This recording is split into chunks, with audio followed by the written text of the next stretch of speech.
Мерката за ограничени маржи ги испразни рафтовите. Во некои маркети е забележано дека недостасуваат продукти кои се офатени со одлуката.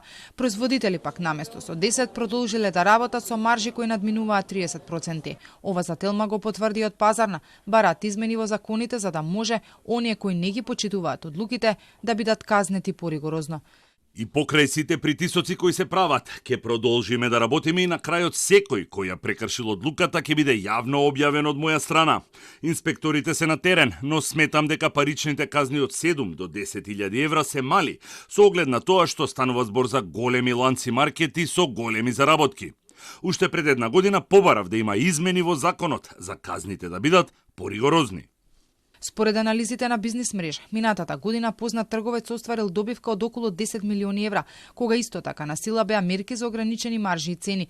За ваквата мерка и Министерката за финансии Кочовска смета дека не дава резултати и во иднина да не се применува. Одлуката е сложена, институциите немаат капацитет да проверуваат која почитува. Но и покрај ваквата сугестија од Министерството за економија во одговор за Телма вела дека оваа одлука со друг офат на производи повторно ќе биде предложена до владата. За нив мерката дава резултати. Сметавме дека овој предлог, односно оваа одлука е од важност за намалување на трошоците за домаќинствата, посебно во периодите кога имаме зголемени трошоци, како и во периоди на празници кога имаме зголемување на цените.